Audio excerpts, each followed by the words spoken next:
మధ్య రోజుల్లో అంటే మీ టైంలో లేదు, ఏముందో బయటకు తెలియదు.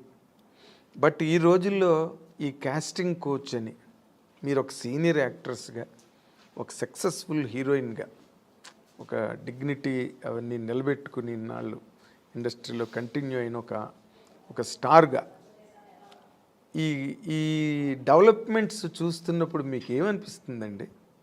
అంటే ఈ ప్రజెంట్ హీరోయిన్స్ ఫేస్ చేసే ఇష్యూస్ కానీ, లేకపోతే ఇండస్ట్రీలో వచ్చిన మార్పులు కానీ. అంటే హీరోయిన్ ఇప్పుడు ఫేస్ చేసిన ఇది సావిత్రి గారి టైంలో నుంచి ఉందండి. ఓకే, ఇప్పుడు మీరు చెప్పేది ఏంటంటే హీరోయిన్స్ డిఫరెంట్ ప్రాబ్లమ్స్ ఫేస్ చేయాల్సి వస్తుందని. ఆ ప్రాబ్లమ్స్ హీరోస్కి లేదు, హీరోయిన్స్కి మాత్రమే ఉంది. అదే కదా చెప్తారు మీరు. అవును. అది ఇప్పుడు కాదండి, అప్పుడు ఉన్న హీరోయిన్స్ దగ్గర నుంచి ఉంది. కాకపోతే అప్పుడు సోషల్ మీడియా, ఈ పబ్లిసిటీ ఇవన్నీ లేదు కాబట్టి తెలీదు. ఇప్పుడు అన్ని చిన్న విషయం కూడా ఇప్పుడు ఎలకపోయిందంటే పూలే పోయిందని ఇప్పుడు అంత ఎక్స్ప్లోర్ చేస్తున్నారు. చిన్న విషయాన్ని ఏమీ లేకుండా దాన్ని ఒక పెద్ద ఇష్యూలాగా చూపిస్తున్నారు. అంతే తప్ప ఎప్పుడు లేదండి ప్రాబ్లమ్స్ హీరోయిన్స్కి, ఉంటూనే ఉంది. కానీ మనం చూస్ చేసుకోవాలి. హీరోయిన్స్గా అందరూ కష్టపడే వస్తారండి. ఎవరు వచ్చిన వెంటనే హీరోయిన్ ఎవ్వరు అవ్వలేరు. అంటే చేసిన ఆ హీరోయిన్స్ వాళ్ళకే తెలుసు. ఎవరికైనా ఆ వెనకాల ఒక కథ ఉంటుంది, వాళ్ళకి వాళ్ళ బ్యాక్గ్రౌండ్ ఉంటుంది, వాళ్ళు ఏం కష్టపడ్డారు, ఎలా వచ్చారనేది ఉంటుంది. కానీ ఇప్పుడు మనం చూస్ చేసుకోవాలి. రెండు ఉంటుంది, మంచి ఉంటుంది, చెడు ఉంటుంది. మీరు ఏ ప్రొఫెషనల్ తీసుకోండి, ఏ జాబ్లో తీసుకోండి, మీకు ఉంటుంది మంచి చెడు. దాన్ని మనం తీసుకునే రీతి, మనం తీసుకోవాల్సిన ఇది మంచి ఇలా వెళ్ళాలి అనేది మన చేతుల్లో ఉంది. అంతే. చెడు ఉందని తెలిసిన తర్వాత మనం ఎందుకు వెళ్తామండి కదా. మీరు ఎప్పుడు అట్లాంటి ఎవరు మీ జనరేషన్? చెప్పాను కదా, ఫేస్ చేశాను నేను కూడా. తెలుగు మనం తమిళ్లో చాలా ఫేస్ చేశాను నేను కూడా. అవునండి. ఇప్పుడు పెద్ద పెద్ద డైరెక్టర్స్, పెద్ద పెద్ద కంపెనీల్లో లేదు అలాంటి నాకు తెలిసి. కొన్ని కొత్త కంపెనీస్ వస్తాయి, కొత్త వాళ్ళు వస్తారు, సడన్గా ఆఫీస్ వేసుకుని హీరో. మనకేం తెలుసు వాళ్ళు కొత్త ఏదో హీరోయిన్స్ ఛాన్స్ అంట, మనం వెళ్తాము. పిలుస్తారు, మేనేజర్ పిలుస్తారు, వెళ్తాం.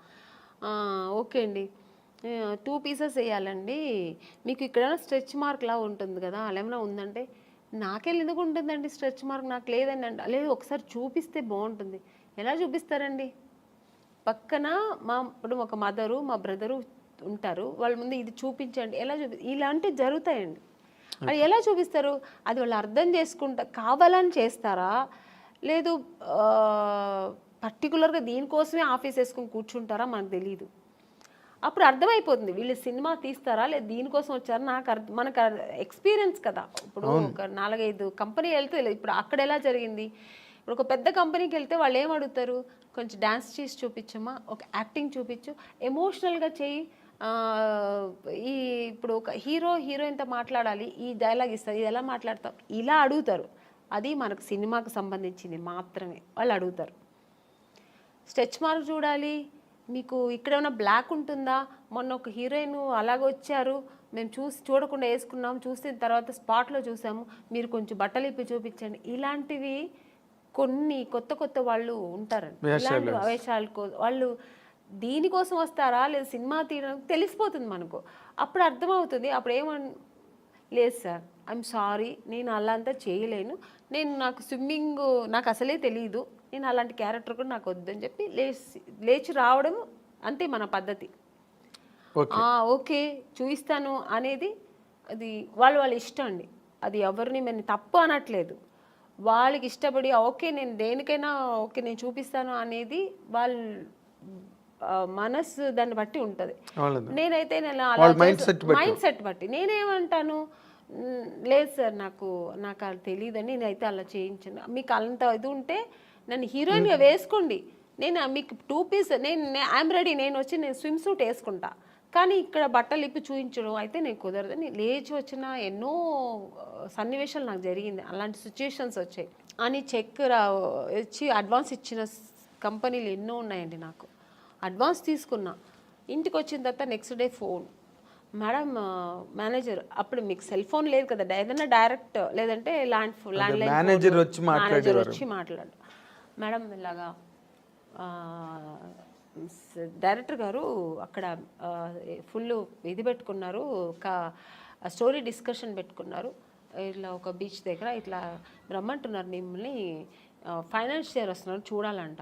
ఫైనాన్సర్ నన్ను ఎందుకు చూడాలి, నాకు అర్థం కాదు. ఫైనాన్స్ ఇప్పుడు చూడాల్సిందే డైరెక్టర్ ప్రొడ్యూసర్ అయిపోయింది.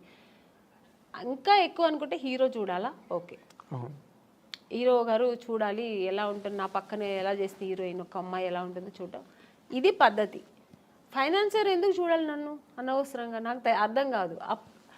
కొన్ని రోజుల తర్వాత అర్థమయ్యేది, ఓ దీని ఇంకోటి నాకు ఎక్కడ అర్థమయ్యేదంటే, మమ్మీ వద్దండి మీరు మాత్రం వస్తే చాలంటేనే అర్థమైపోయేది. కారు తీసుకొచ్చారు, ఐఎమ్ సారీ అని నేను రాను. ముందు మా అమ్మగారు అస్సలే పంపరు, ఒంటరిగా అంటే మా అమ్మ పంపించేది కదండి. లేదండి మా అమ్మాయిని అయితే ఒంటరిగా పంపాము.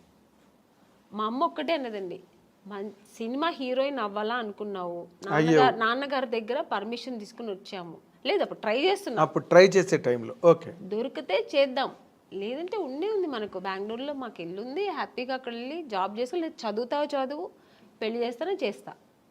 ఇన్ని ఆప్షన్ ఉన్నప్పుడు మనకు అనవసరం, నువ్వు హీరోయిన్ అవ్వాలా మనం దానికోసం కష్టపడతాం, ఇంకా అడ్డతోవలు తొక్కనక్క అని మనకు అనవసరం. అలా నేను అలాగే ట్రావెల్ అయ్యానండి. నాకు అలాగే ఒక మంచి కంపెనీ, మంచి డైరెక్టర్స్, హెల్దీ పీపుల్స్తో హెల్దీ, అదే దేవుడు మీ మరో విన్నాడు, తప్పు నాది 100%. కీర్తనల్ని బాగా ఆస్వాదించాడు. ఒక్కొక్క కంపెనీ వెళ్ళొచ్చిన వెంటనే నేను ఫస్ట్ దేవుడా నాకు రేపు ఈ కంపెనీ, రేపు నేను హీరోయిన్ అయిపోవాలి, సెలెక్ట్ అయిపోవాలి, ఇలాగే వేడుకునేదాన్ని. అదే కాకపోతే ఇప్పుడు మీరు ఒకటి గమనించాలి, మీరు అన్నారు ఇందాక సావిత్రి గారి దగ్గర నుంచి ఉన్నాయండి ఇలాంటి ఇండస్ట్రీలోని అని. కాకపోతే ఇప్పుడు సోషల్ మీడియా రావడం వల్ల, కానీ హీరోయిన్లే పోలీస్ కంప్లైంట్లు ఇచ్చి కొంతమంది బాంబే నుంచి వచ్చిన వాళ్ళు, లేకపోతే ఏదో మొత్తానికి అలాంటివన్నీ జరగడం, అవన్నీ యూట్యూబ్లో వాళ్ళు వచ్చి వీడియోలు రిలీజ్ చేయడం, ఒక రకమైన డిస్టర్బెన్స్ అన్నది కొన్ని అన్ని చోట్ల అని కాదు, ఇన్ని సినిమాలు వస్తున్నాయి ఎక్కడ జరగవు కానీ, బట్ జరిగినవి మాత్రం చెప్తున్నాను కదండి, ఇండస్ట్రీ పరువు తీయడానికినే వచ్చిన వాళ్ళు అయితే ఇది జరగదండి. ఇంకా వేరే థాట్స్ మీద వస్తారండి కొంతమంది, ఇక్కడ హీరోయిన్లు ఉంటారు, ఇలా ఉంటారు, మనం ఇది సినిమా తీస్తూ ఇది కూడా చేయొచ్చు అనే వాళ్ళు కొంతమంది వస్తారు, అక్కడ ఇలాంటి తప్పులు జరుగుతాయి.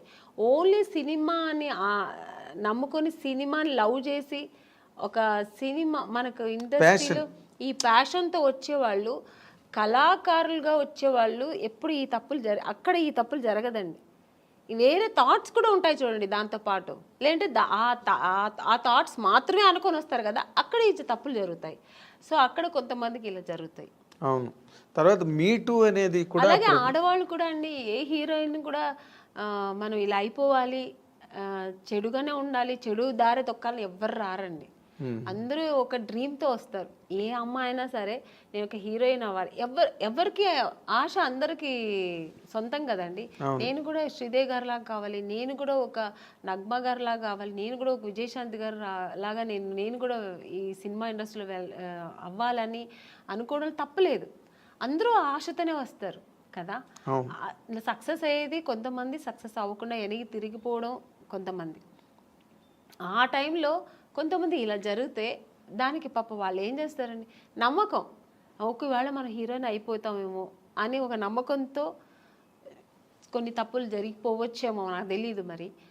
అలాంటప్పుడు కొంచెం ఇలా వాళ్ళు లైఫ్లో ఇలా మిస్ అవుతుంటాయి. అవును, మీటూ అనేది కూడా చాలా పెద్ద మూమెంట్. తమిళ్లో రేవతి గారు వాళ్ళందరూ కూడా దాన్ని, జయసూద్ గారు ఇక్కడ, ఆ మీటూ అనేది కూడా చాలా పెద్ద రేంజ్లోనే జరిగింది.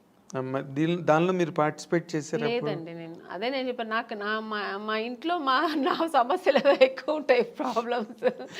ఇప్పుడు చాలా మీ ఇల్లే ఒక ఇండస్ట్రీ, నా ఇల్లే ఒక ఇండస్ట్రీ, అదొక మినీ ఇండస్ట్రీలా ఉంటుంది.